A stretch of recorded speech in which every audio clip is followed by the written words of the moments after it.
주의 평화가 여러분 마음속에 늘 함께 하시기를 예수님의 이름으로 축원합니다. 지난 시간에 말씀 드렸습니다. 시험이 없는 신앙생활은 없다. 그러나 우리는 마귀의 시험과 유혹을 두려워하지 않습니다. 왜냐하면 우리의 주님 되신 예수께서 이 모든 시험을 이기고 승리하셨기 때문입니다. 저도 주님을 믿고 목양사역을 감당하면서 때로는 어려운 일을 만나고 때로는 시험을 만나고 때로는 시련을 통과하지만 넘어지지 아니하고 오늘까지 주님을 섬기며 살아왔고, 또 우리 성도님들도 시험을 이겼기 때문에 오늘 또 하나님의 말씀 앞에서 믿음으로 예배하며 주님을 찬양하는 줄로 믿습니다. 그러나 불행하게도 여러 가지 시험에 빠져 믿음을 잃어버리고 세상으로 돌아간 사람들도 적지 않습니다. 그 믿음이 자라지 못하고 주저앉은 사람들도 있음을 우리는 알고 있습니다. 사랑하는 성도 여러분, 마귀의 모든 시험과 세상의 시련으로부터 승리하는 성도가 되어서 하나님의 자녀가 된 놀라운 구원의 은총을 누릴 뿐만 아니라 살아계신 하나님을 날마다 경험하는 복된 삶이 되시기를 예수님의 이름으로 축원합니다. 예수님 첫 번째 시험에서 마귀를 물리치고 승리하였지만은 마귀는 포기하지 않고 또다시 예수님 때 두 번째 시험을 시작하였습니다. 마귀는 예수님을 데리고 예루살렘 성전으로 가서 성전 꼭대기에 세워놓고 말하였습니다. 6절입니다. 네가 만일 하나님의 아들이거든 뛰어내리라. 기록되었을 때 그가 너를 위하여 그의 사자들을 명하시리니 그들이 손으로 너를 받들어 발이 돌에 부딪히지 않게 하리로다 하였느니라. 마귀가 예수님을 시험한 첫 번째 시험은 먹는 문제의 시험이었습니다. 사람이 경험할 수 있는 가장 기본적인 문제들입니다.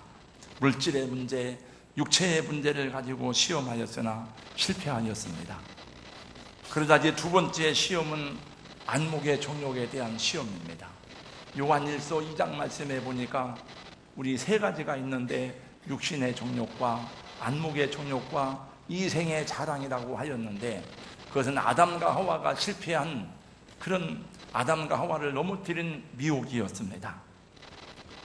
두 번째 안목의 정욕에 대한 시험은 명예, 신분, 대중적 인기, 이런 부분에 대한 시험들입니다.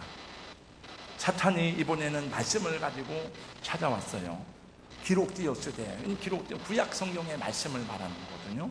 그가 너를 위하여 그의 천사들을 명하시리니 그들이 손으로 너를 받들어 발이 돌에 부딪히지 않게 하리로다 하였느니라. 이 말씀은 시편 91편 11절 말씀을 인용한 말씀인데, 시편 91편 11절 말씀에 보니까 그가 너를 위하여 그의 천사들을 명령하사 내 모든 길에서 너를 지키게 하심이라고 하나님이 말씀하셨습니다. 당신이 정말 하나님의 아들이라면 이 말씀을 증명해 보라 하는 것입니다. 성경에 이 말씀이 있지 않느냐? 사탄의 말은 정말 그럴듯한 설득력을 가지고 있어 보입니다. 원래 성전, 예루살렘 성전 꼭대기는 굉장히 높고, 그리고 그 아래는 기드론 골짜기가 있어가지고 낭떠러지로 떨어지면 한 140m나 되는 큰 낭떠러지가 있습니다. 성전에는 언제나 많은 사람들이 출입하고 있었습니다. 그러므로 성전 꼭대기에 서 있으면 사람들이 다 그를 주목하여 보게 되고 사람들에게 다 드러나 있습니다. 마귀는 그것을 이용하였습니다. 자, 보라고, 저렇게 많은 사람들이 당신을 주목하는데 저 사람들에게 무언가 아주 기적을 보여줘야 하지 않겠어? 그래야 사람들이 당신을 하나님의 아들이라고 따르지 않겠어? 라는 것입니다. 저는 이 말씀을 준비하면서 생각하였습니다.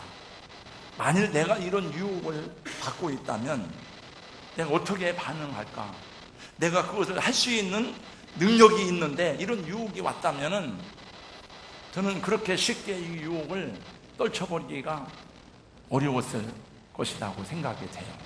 왜냐하면 저는 정말 사람들에게 무엇을 보여주고 싶어 했을 것입니다. 야, 저 오정무 목사에게 놀라운 일이 일어나고 있대.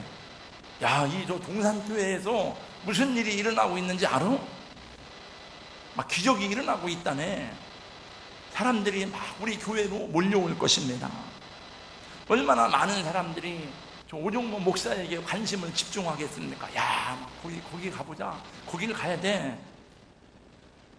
실제로 저는 여러분들에게 무엇을 보여주고 싶은 충동을 때때로 받습니다. 때때로가 아니고 자주 받습니다. 뭐 좀 아주 뜨겁고 쇼킹하고 아주 센세이셔널한 그런 게 없을까?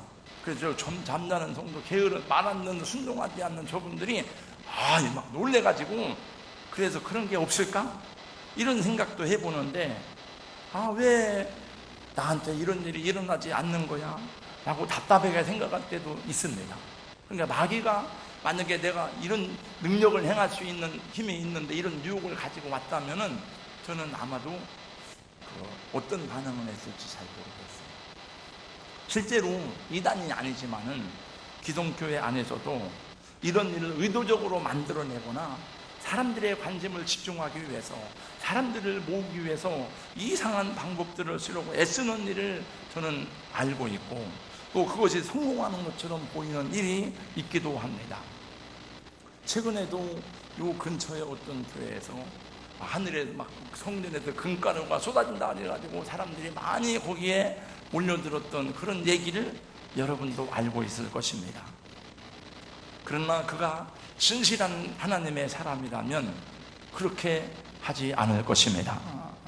예수님은 보다 더 쉬운 방법으로 영성을 얻고 사람들의 관심을 끌어모으는 방법을 택하지 아니하였습니다. 여러분, 예수님이 우리의 구원자 되시고 메시아 되심을 증거하는 가장 분명한 표적이 무엇입니까? 그것은 바로 주님이 지신 십자가와 부활인 것입니다.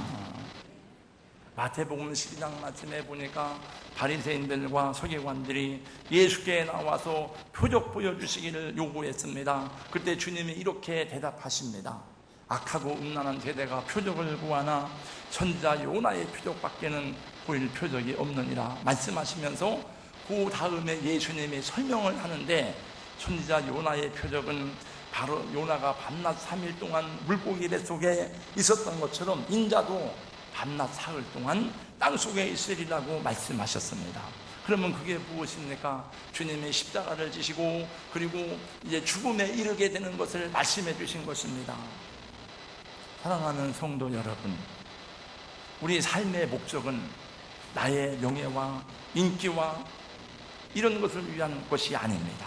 우리의 목적은 내가 높아지고 내가 사람들에게 보란듯이 자랑하고 어깨에 힘주며 살아가는 것이 우리 삶의 목적이 아닌 것입니다.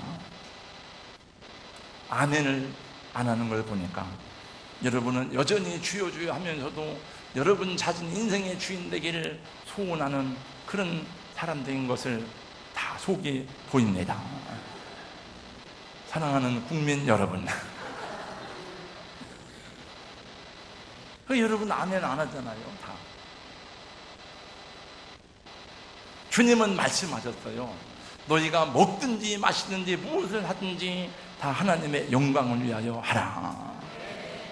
우리 중에 누구든지 자기를 위해서 사는 자가 없고 자기를 위해서 죽는 자도 없다. 그러므로 우리가 사나 죽으나 주를 위하여 살고 주를 위하여 죽나니 그러므로 우리가 사나 죽으나 주의 것이로다. 왜 아까는 아멘을 안 하시더니 왜 또 이제 와서 아멘을 또 하시는 거예요?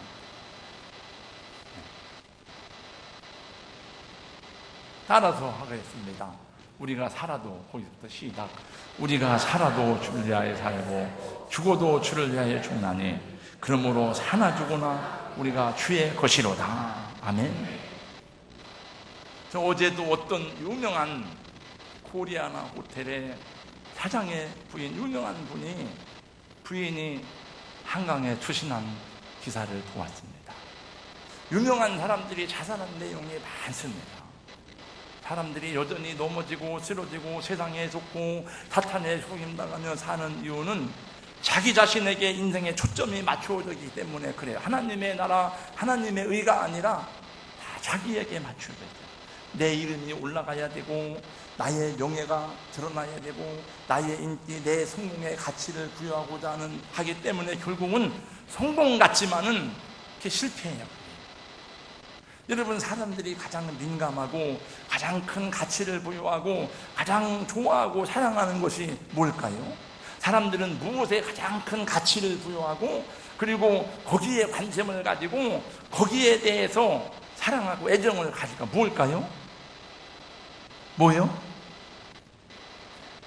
돈이죠, 돈.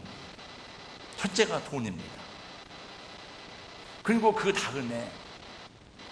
다음에가 뭐냐 하면 명예, 인기, 권력, 명품, 남에게 보이기 원하는 삶을 삽니다. 그래서 대한민국의 여성들은 명품 가방에 사족을 모신다고 합니다. 지난 금요일 아침에 차를 타고 가는데 우리 대전 네트워크 셀 모임을 중부장로교회에서 하는데 이제 방학을 하고 첫 번째 모였더니 그러면 처음부터 우리한테 얘기하기를 유성 리베라에서 모이시다 이렇게 하면 좋았을 텐데 그 우리 리더인 목사님이 오늘은 자기가 유성 리베라에서 하고 같이 한번 거기서 회합을 갖고 부패를 먹자 우리가 거기서 모였다가 또 거기로 가는데 아침에 이게 차가 막히는 러시아워 시간이다 보니까 차를 타고 가는데 8시가 넘었어요. 8시 뉴스를 듣는데 들은 내용입니다.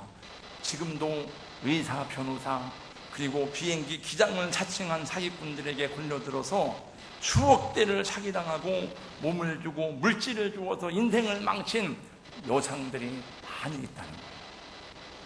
서울대 소아과를 나온 의사랑 전혀 상관이 없는데 자기를 서울대 소아과를 나온 의사라고 하고 사기를 치고 다니는데 여자들이 거의 대부분 거기에 걸리면 넘어간다는 거예요. 백마탄 기사가 내 인생에 나타났으니 이게 웬 행운이냐 하는 거죠. 그래서 자기하고는 전혀 상관도 없는 병원에 가서 의사 가운을 입고 그 앞에서 전화를 해서 만나고 그러면서 하는데 그러다 보니까 몸도 주고 돈도 막 다 주는 거야. 내가 병원 개원한다고 그러니까 다 팔아가지고 주는 거야. 대학 음대 강사도 속아 넘어가고 교수 딸도 속아 넘어가고. 근데 보니까 여자들이 많아 이 사람들.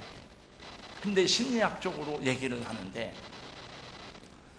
이 사람이 제약회사 영업사원인데 그렇게 계속 하고 다니면 자기가 진짜 서울대학교 의사인 줄 안다네요. 그런 병이 있답니다. 자기가 진짜 변호사인 줄 안대요. 그 여자들은 거기다가 깜빡 넘어가고 명품 가방 몇 개만 사주면 다 따라온다는 거예요. 그래서 사람들은 인기, 명예 이런 데 관심이 있어요. 예수님이 성전 꼭대기에 서 있을 때에 사람들이 무엇을 기대했겠습니까? 정말 놀라운 서커스와 같은 묘기를 기대하고 사람들이 주목했을 거든요. 야, 이게 무슨 일을 하려고 하는 거지 지금? 야, 무슨 놀라운 일을 이게 원동원아 막 날아가는 일이 생길 건가? 어떤 기적이 나올까? 사람들이 궁금했을 것입니다. 근데 거기서 그냥 내려오면 얼마나 쪽팔리겠습니까? 그잖아요. 얼마나 쪽팔리겠습니까? 사탄은 계속 유혹합니다. 그래서 네가 하나님의 아들이 아니야?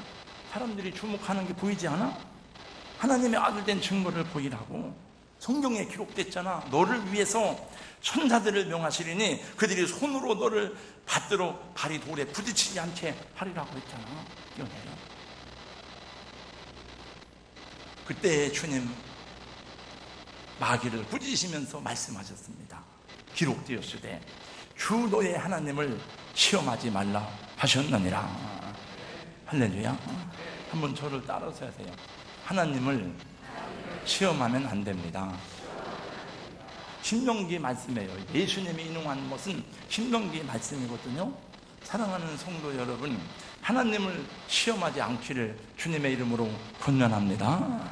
하나님은 아무에게도 시험 받지도 아니하시고 시험 당하지도 아니하신다. 하나님은 우리 믿음의 대상이지 우리가 시험하고 테스트해서 알 수 있는 분이 아닙니다. 하나님을 시험한다는 것은 무엇인가? 그거는 하나님의 존재를 의심하고 하나님의 존재를 시험한다는 것을 얘기해요. 그래서 제가 성경에 이렇게 쭉 찾아보니까 하나님을 시험한다는 것은 불신적 행위임을 분명하게 말씀하고 있습니다. 출애굽기 17장 말씀해 보니까 이스라엘 백성들이 느비딤의 장막을 쳤는데 목이 말랐어요. 그때 모세와 막 싸우면서 말합니다. 물을 내봐라. 한번 물을 내보라고. 그때 모세가 말합니다. 너희가 어찌하여 여호와를 시험하느냐. 출애굽기 17장 2절 말씀. 그 다음에 7절 말씀해 보니까 그곳 이름을 마사라 하였으니 이는 이스라엘 자손이 여호와를 시험하여 여호와께서 우리 중에 계신가 안 계신가 하였습니다. 시험했다. 근데 그것뿐만이 아니에요. 시편 70편 78편 40절 41절 말씀해 보니까 그들이 광야에서 그에게 반항하며 사막에서 그를 슬프지게 함이 몇 번인가. 그들이 돌이켜 하나님을 거듭거듭 시험하며 이스라엘의 거룩하신 일을 노엽게 하였도다. 성경에 보니까 하나님을 10번도 더 시험했다는 말이 나와요. 그 가나안 땅에 들어가지 못했어요. 시편 106편 14절 말씀해 보니까 광야에서 욕심을 크게 내며 사막에서 하나님을 시험하였도다. 시편 95편 9절 말씀, 그때 너희 조상들이 내가 행한 일을 보고서도 나를 시험하고 조사하였도다. 여러분, 우리는 하나님을 증명해 보일 방법이 없습니다. 하나님이 당신을 계시하시는 것 외에는 죄인이 어떻게 하나님을 압니까? 영적으로 죽은다는데. 하나님은 우리의 경배와 예배와 찬양과 믿음의 대상일 뿐이지 하나님을 시험할 수가 없습니다. 예수님은 왜 성전 꼭대기에서 뛰어내리지 않으셨나요? 간단합니다. 뛰어내릴 이유가 하나도 없기 때문에 안 뛰어내리는 거예요. 시편 91편에 나온 말씀은 천사들을 보내다 너의 발을 돌에 부딪히지 않게 하리라 하는 그 말씀은 하나님을 성전 꼭대기에서 하나님을 시험하기 위해서 뛰어내리는 사람을 위해서 주신 말씀이 아니기 때문입니다. 시편 91편에 보면 지존다의 은밀한 곳에 거하는 나는 전능다의 그늘 아래 거하리로다 그랬거든요. 이 말씀은 믿음으로 하나님을 신뢰하고 있지 않은 자에게 하나님이 지키시고 하나님이 보호하시고 하나님의 그 전단들을 통해서 보호하신다고 하는 말씀이지 나의 대중적 인기를 위해서 모험을 감행하라고 주신 말씀이 아니기 때문인 것입니다. 우리 성도님들 분명히 기억해야 됩니다. 우리 눈에 보이는 기적이 일어난다고 다 성령의 역사가 아니라고 하는 것을 말씀드립니다. 여러분, 기적이 일어나고 표적이 일어나고 놀라운 일이 일어나고 능력이 나타난다고 모든 현상에 다 성령의 역사가 아닌 것을 여러분 인지할 수 있기를 주님의 이름으로 권면합니다. 모든 종교에는, 불교도 그렇고 모든 종교에는 다 기적이 있고 우상숭배에도 기적이 있고 미신을 믿는데도 역사가 있고 여러분 무당들도 능력을 행합니다. 제가 몇 년 오래전에 보니까 필리핀에서 온 어떤 그 초능력자는 텔레비전에서 봤어요. 상대방에게 숟가락을 갖고 있으라고 하는데 숟가락을 갖고 자기 손을 안 대고 막 자기가 어떤 초강신술을 행해가지고 이 숟가락이 꼬부라지는 것을 본 적이 있습니다. 저는 옛날 가정에서 무당도 기적이 일어나는 것을 봤어요. 또 마지막 때에 거짓 선지자가 신자를 미혹하는 방법 가운데 하나가 기적을 행하는 것이라고 주님이 경고하셨습니다. 마태복음 24장 24절 말씀해 보니까 거짓 기도들과 거짓 선지자들이 일어나 큰 표적과 기사를 보여 할 수만 있으면 택하신 자들도 미혹하리라 하였습니다. 여러분, 출애굽기 말씀을 보세요. 여러분, 애굽의 무당들도 기적을 행하잖아요. 뱀을 만들잖아요. 성령도 기적을 행하시지만 마귀와 귀신도 기적을 행하는 것을 알아야 됩니다.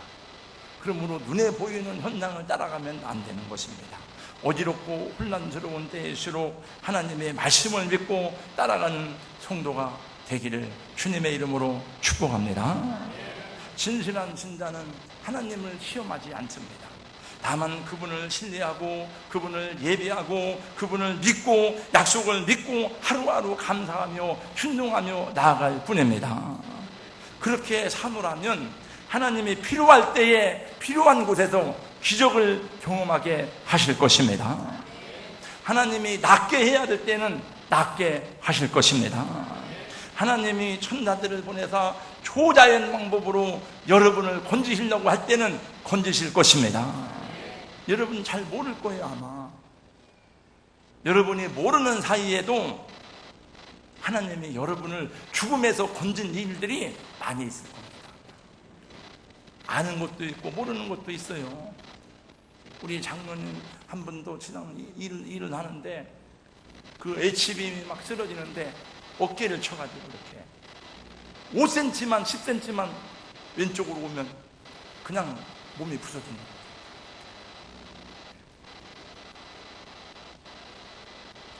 독을 마실지라도 하나님께서 해를 받지 않게 해야 할 때는 그렇게 하실 것입니다. 우리가 그걸 시험하면 안 되는 거예요. 그래서 그러한 삶을 살아온 사람들의 생애에 대해서 히브리서 11장에 보니까 믿음으로 아브라함은, 믿음으로 요셉은, 믿음으로 다니엘은 다 믿음으로 하잖아요. 불의 세력을 멸하기도 하고 죽은 자를 부활로 받기도 하고. 근데 어떤 사람은 그 믿음 때문에 양의 가죽을 쓰고 유리하는 자와 같이 다니고 톱으로 배임을 당하고 고난을 당하고, 똑같은 믿음을 가졌지만은 똑같은 말씀을 선포하는데 베드로가 설교할 때는 3,000명이 회개하고 돌아왔지만은 스데반이 설교할 때는 돌에 맞아 죽었어요. 그건 스데반이 능력이 없어 죽은 게 아니에요.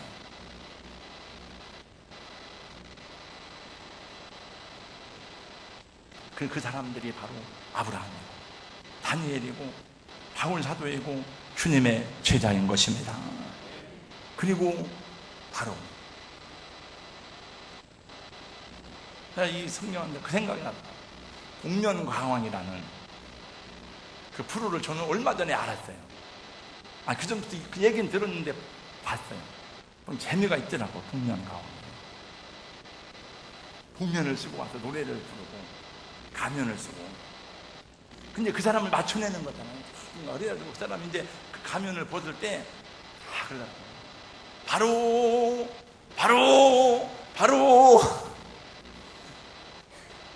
바로 그 믿음의 사도행전 29장을 써야 될 사람들이 바로 저와 여러분인 것입니다. 하나님은 우리 인간의 실험에 의해서 증명되고 밝혀지는 분이 아닙니다. 오늘 당신을 계시하시는 계시에 의해서만 그분은 밝혀지고 믿어지는 분이니 그것이 하나님의 은혜인 것입니다. 그러므로 왜 예수 믿는 사람이 망했느냐? 왜 예수 믿는데 병들었느냐? 하나님 정말 살아계신 거야? 이렇게 말할 수 없어요. 우리가 다 이해하지 못할지라도 이 말씀이 맞습니다. 주님 맞습니다. 천지는 없어질지라도 내 말은 없어지지 아니하리라. 그러면 목사님, 우리 인생이 뭡니까? 그럼 우리는 주님의 종이 되어서 주님 때만 영광 돌리고 주를 위해 살고, 내 인생이 뭐냐? 내 인생의 명예와 기쁨과 감사와 어디 있냐 이거요. 그럼 뭐 물어보나 마납니다. 여러분, 하나님이 여러분 성경에 보니까 빌립보서 2장 말씀 보세요. 예수님이 죽기까지 복종하셨더니 모든 사람의 이름 위에 뛰어난 이름을 주사 모든 사람이 다 그 아래 복종하게 하셨습니다. 하나님이 그를 높여주셨습니다. 하나님이 요셉을 높여주셨습니다. 하나님이 아브라함을 높여주셨습니다.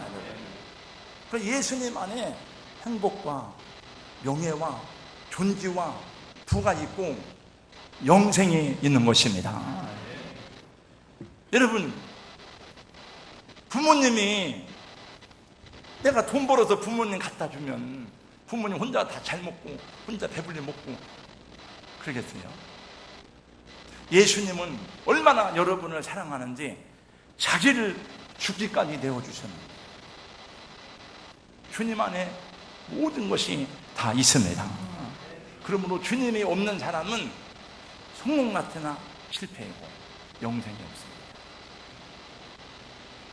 주의 말씀 따라 살아가면 그 안에 기쁨과 감사가 있고 명예가 있고, 우리 사람들에게 보여주기 원하는 삶이 아니라 주님이 기뻐하는 정도, 성령과 말씀에 이끌려 살아가는 성도님들 될 수 있기를 예수님의 이름으로 축복합니다. 오늘 왜 성찬식을 하는가 하면은 긴 폭염을 지내고 가을이 시작되어 첫 번째 주일을 맞이했으니까 이 가을에 더 깊이 말씀 안에 들어가고 더 많이 헌신하고 기도하자. 그래서 다시 마음의 새로운 결단을 위해서 성찬을 하게 되었습니다. 우리 성찬을 받기 전에 주여 오늘 이 말씀대로 주님, 진정한 주님의 제자가 되게 하시고 예수님 나의 진정한 주님 모시고 믿음의 성도 복된 제자가 되기를 원합니다. 그런 헌과 결단을 찬양으로 드리겠습니다. 다 일어나셔서 이제 내가 살아도 주의 살고 찬양합니다. 걸어가신 우리 하나님 아버지, 끊임없는 마귀의 유혹이 왔지만은 예수님은 쉬운 길을 택하지 아니하시고 하나님의 방법이 아닌 다른 방법으로 명성을 구하고 인기를 구하지 아니하고 오직 하나님의 뜻대로 십자가를 줬을 때에 부활의 영광에 참여하며 하나님 많은 사람들이 그 앞에 무릎을 꿇고 나의 주님이라고 섬기는 그런 구세주로서의 사역을 완성하셨는데, 우리도 예수님을 본받아서 나의 인기, 나의 명성, 나의 명예가 아니라 주님의 나라와 주님의 의를 구하는 주님의 제자들이 되게 하여 주시옵소서. 우리 모든 성도들에게 말씀을 들을 때만 아멘 하는 것이 아니고 우리 삶의 진정한 삶의 목적이 말씀 안에서 아름답게 성취되는 것을 경험할 수 있도록 의지와 용기와 순종할 결단으로 함께하여 주시옵소서. 예수님 이름으로 기도하옵나이다. 아멘.